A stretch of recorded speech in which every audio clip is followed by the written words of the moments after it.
Après tout, prendre un rendez-vous avec soi-même, c'est se demander réellement comment on va, prendre tout simplement de ses nouvelles et prendre le temps d'avoir un rituel avec soi, poser ses émotions, dire ce qu'on ressent. Avoir un rituel d'écriture quotidien peut vraiment nous aider à prendre soin de nous et de notre santé mentale.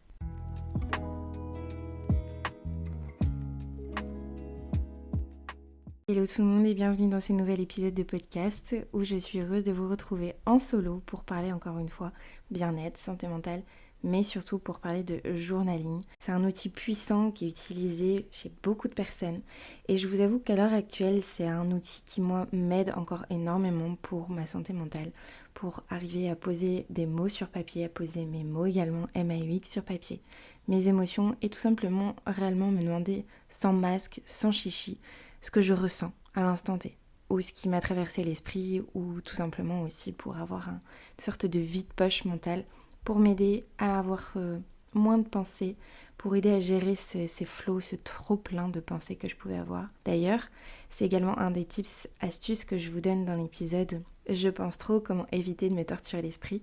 Si jamais vous ne l'avez pas écouté, n'hésitez pas à aller le voir et me dire ce que vous en pensez. Car je sais qu'on est beaucoup dans ce cas-là à penser énormément, surtout si on est de base encore de nature hypersensible ou anxieux. Donc n'hésitez pas à aller l'écouter, il regorge vraiment de conseils et à me dire ce que vous en pensez. Pour en revenir au sujet d'aujourd'hui sur le journaling, sachez une chose, c'est que ça peut être une pratique quotidienne, mais ça peut également être une pratique hebdomadaire, comme une pratique tout simplement au feeling, au flow de vos envies, de vos besoins. Quand vous mettez en place des rituels comme ça, que ce soit des rituels d'écriture, peu importe la chose qui vous fait du bien, vous n'êtes pas obligé de vous mettre à la pression pour que ce soit absolument quelque chose que vous fassiez tous les jours. Oui, bien évidemment, en répétant une habitude, elle va finir par s'ancrer et ça va devenir une nouvelle habitude saine pour vous qui va cultiver votre bien-être et surtout qui va vous apporter du bien-être au niveau de votre santé mentale, par exemple. Mais si à défaut, vous sentez que c'est plus quelque chose où vous vous forcez de le faire parce qu'il faut le faire ou parce que vous avez vu le faire chez tel ou un tel et que c'est tendance, etc., ça n'aura pas le même impact. Donc, apprenez vraiment à vous écouter, apprenez vraiment à savoir ce qui est bon pour vous, ce qui vous fait du bien ou pas. Et c'est aussi pour ça que j'ai voulu faire cet épisode, parce que le journaling finalement c'est assez vaste, parce que vous avez plusieurs types de journaling. Donc on va en parler aujourd'hui ensemble, et comme ça vous pourrez aussi peut-être tester, parce que peut-être que vous avez déjà testé le journaling, et qu'en fait ça ne vous convenait pas, mais peut-être que vous n'aviez pas testé toutes les méthodes de journaling qui existent. Mais avant tout, pourquoi faire du journaling ? Comme je vous le disais, la liste est assez longue et de toute façon, il faut qu'elle soit personnalisée et il faut qu'elle soit vraiment en rapport avec vos objectifs, vos besoins et vos envies. Mais à mon sens, il y a quand même des avantages qui sont non négligeables et qui sont de manière objective très globale pour toute personne qui va faire cette méthode d'écriture. Le journaling, il peut donc améliorer votre humeur, votre santé mentale. Il peut vous permettre d'être plus dans le moment présent et de vivre dans la joie, dans le bonheur. Par exemple aussi d'atteindre certains de vos objectifs, de se créer ce moment, ce rendez-vous avec soi, de self-care, de self-love, de créer un rituel d'écriture, de mettre de l'ordre dans vos pensées, de décharger votre charge mentale comme un vide-poche mental, de clarifier également vos idées, de diminuer justement également ce flot de pensée, de vous aider à résoudre certains problèmes et trouver des solutions, de gérer aussi plus vos émotions, de gérer votre stress, de diminuer l'anxiété, de guérir physiquement, émotionnellement et psychologiquement sur certains points. Ça peut également vous permettre de développer votre intuition, de vous éveiller un peu plus au niveau du plan spirituel et également, si vous le souhaitez, de faire une rétrospective sur votre journée, sur votre année ou peu importe, de prendre du recul tout simplement sur celle-ci. Moi, personnellement, j'ai toujours aimé écrire de façon intuitive. Donc, sans forcément avoir un but précis, mais tout simplement de me décharger. De décharger mon flot de pensée, de décharger ma charge mentale, de venir poser mes émotions, ce que je ressentais, etc. pour m'aider un petit peu mieux à gérer mes émotions et surtout mon anxiété. À force des années, mais surtout depuis quelques mois, comme vous le savez, où j'ai une période assez compliquée, j'ai repris cette habitude en place. Et encore une fois, ça vous montre à quel point vous pouvez très bien l'avoir à un certain moment de votre vie. Et ensuite, vous évoluez, vous faites au flot de vos grés, de vos envies, et vous passez peut-être à d'autres habitudes, à d'autres rituels. Et c'est ok. Et puis vous revenez dessus parce que ça vous fait du bien et parce que vous avez le besoin de ressentir et de retrouver ce rituel-là qui vous correspond. J'ai donc expérimenté différentes sortes de journaling au fur et à mesure des années où j'avais cette pratique, où j'y revenais et je repartais, j'y revenais, je repartais, peu importe. Grâce à ça, j'ai pu découvrir différentes pratiques et aussi donc tous les bienfaits que ça pouvait amener. Je n'ai bien entendu pas expérimenté toutes les méthodes de journaling, mais dans cet épisode, je tenais à vous présenter à peu près toutes les méthodes qui existent. Donc la première, vous allez avoir la méthode du Share Journal. Cette méthode est peut-être la première que vous avez utilisée quand vous étiez plus jeune ou enfant dans votre journal intime.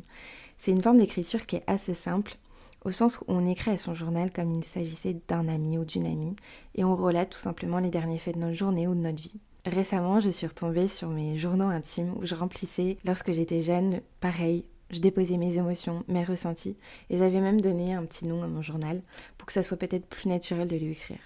Donc vous pouvez très bien commencer comme ça, si vous trouvez ça trop personnel ou justement que vous n'avez pas envie que ça soit trop personnel, de commencer une méthode en commençant par Share Journal et en relatant les faits de votre journée, vos émotions, vos ressentis. Ensuite, on a la méthode de gratitude.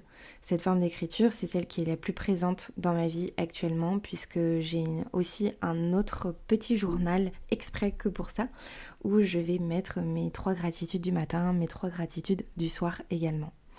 Mais c'est quelque chose que vous pouvez très bien faire sur votre journal, sur votre carnet basique, où en fait vous allez écrire 3 moments de vos dernières 24 heures pour lesquels vous avez été reconnaissant et qui ont été spéciaux à vos yeux. Est-ce que par exemple le soleil que vous avez eu sur votre visage le matin en buvant votre thé, c'est quelque chose qui vous a apporté de la gratitude?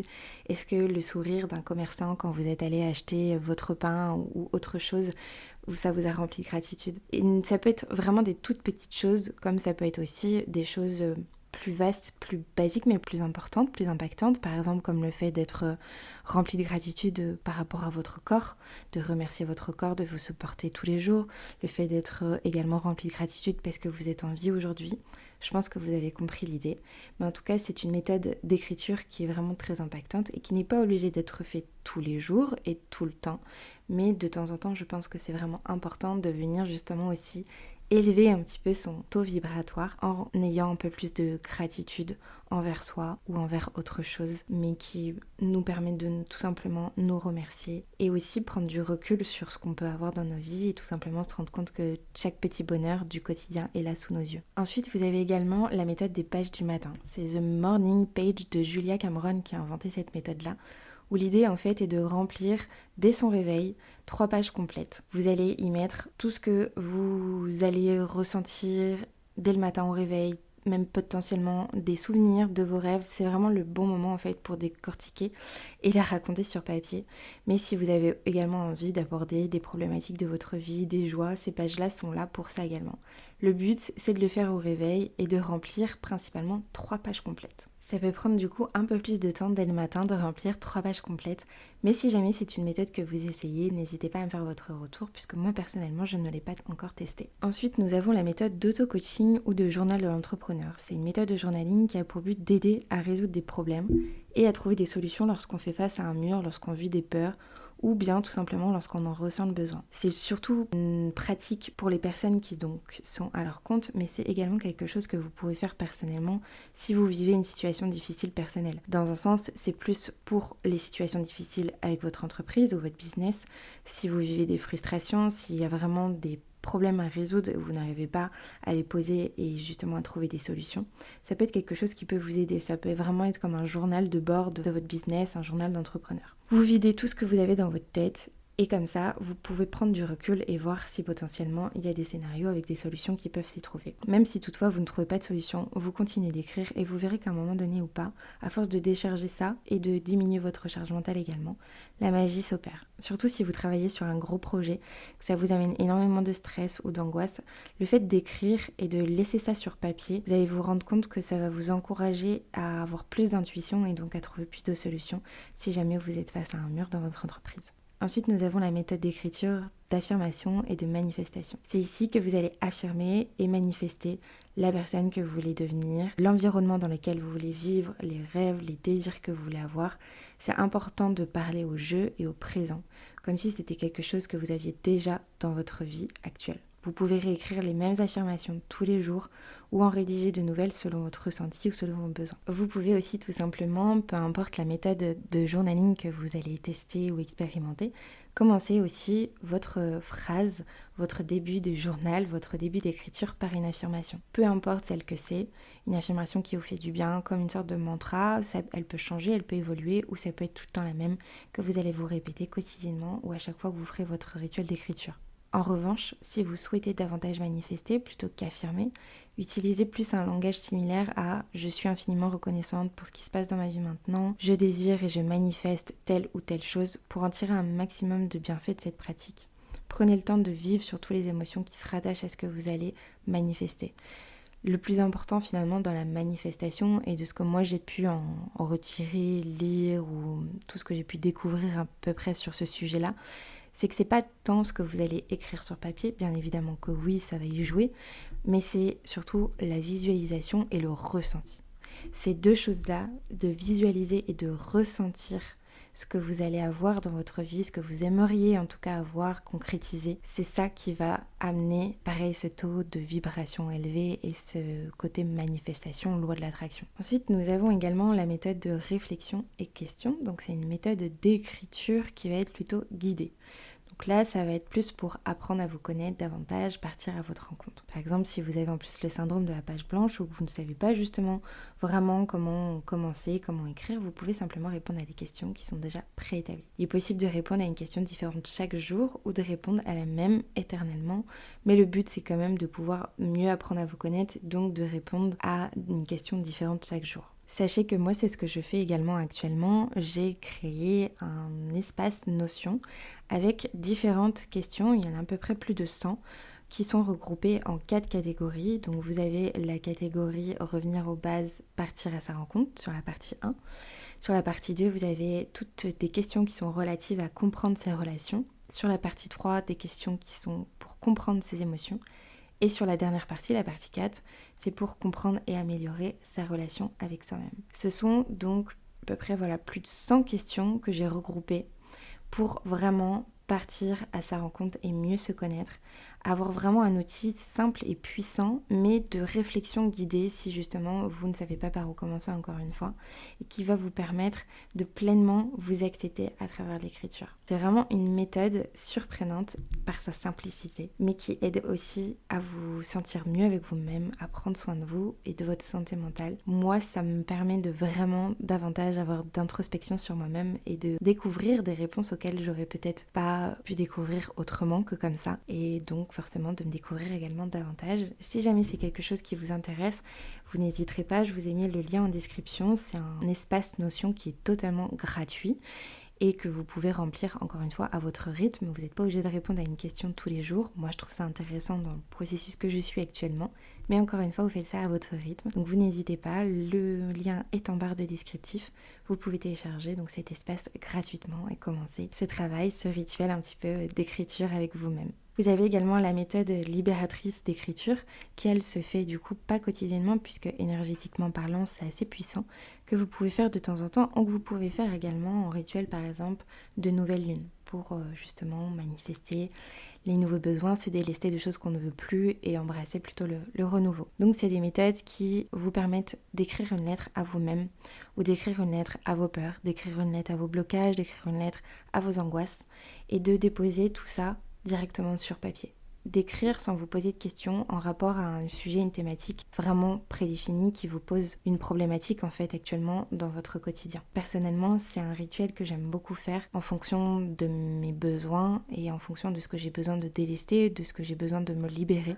Et dernièrement, par exemple, je me suis écrit une lettre à moi-même par rapport à mes peurs, par rapport aux douleurs que je pouvais ressentir vis-à-vis des douleurs chroniques que j'ai pu avoir à cause de ces dernières semaines, de ces derniers mois qui ont été assez compliqués. Donc, si jamais c'est quelque chose qui vous parle et qui résonne, n'hésitez pas à justement mettre tout ça sur papier et à commencer ce genre de rituel libérateur. Si jamais vous voulez en savoir plus, que c'est pas assez clair, n'hésitez pas à m'écrire, on pourra échanger sur le sujet avec grand plaisir. Ensuite, une des méthodes qui est la plus connue, je pense, et qui vient du journal The 5 Minute Journal.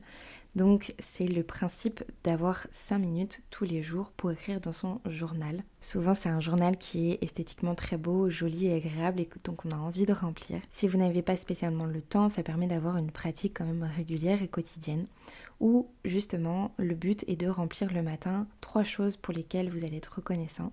Vous allez ensuite indiquer 3 éléments qui rendraient votre journée géniale et vous allez poursuivre avec 2 affirmations de votre choix. Le soir, vous allez également relater 3 événements au moment où vous allez vous coucher, marquants de votre journée, pour lesquels vous allez être aussi au passage reconnaissant. Et vous allez pouvoir compléter avec quelque chose que vous avez appris aujourd'hui ou qui vous a fait du bien. Je trouve que cette méthode de journal est quand même plutôt bien construite.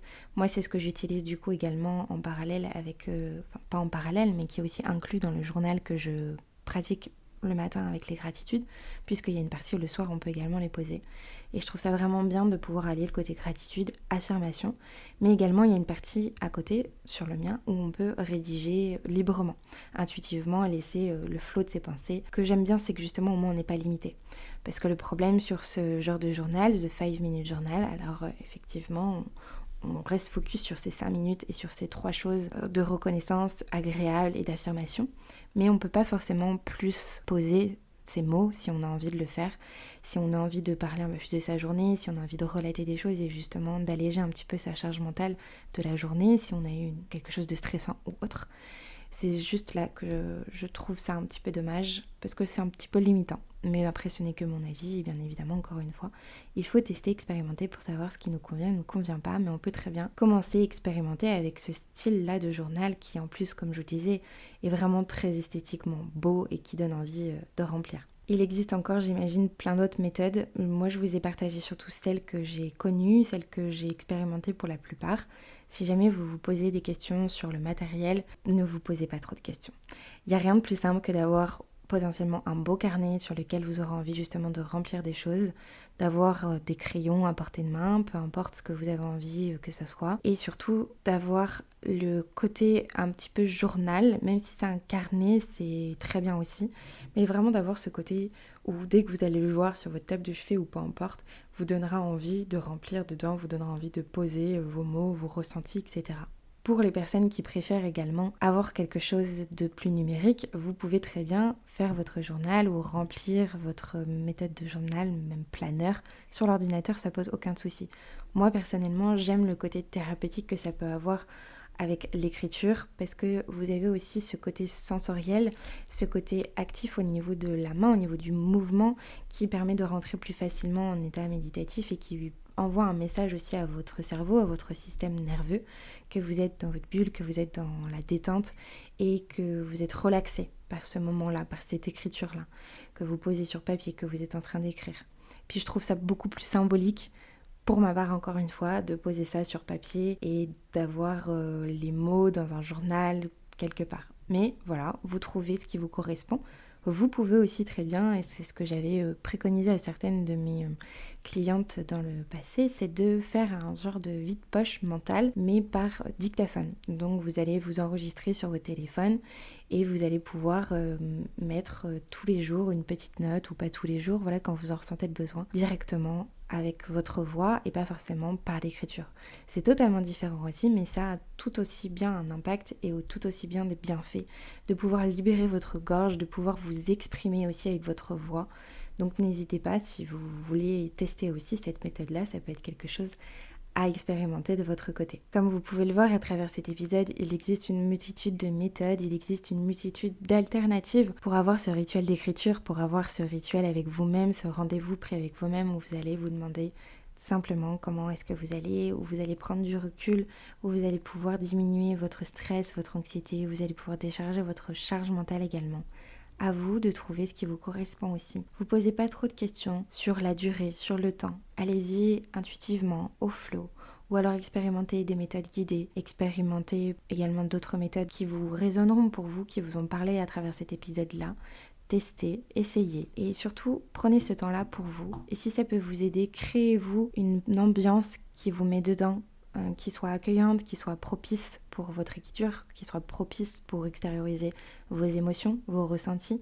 N'hésitez pas à mettre une petite musique, une lumière tamisée, diffuser une huile essentielle, allumer une bougie, peu importe si vous avez envie de vraiment créer un réel rituel autour de ça.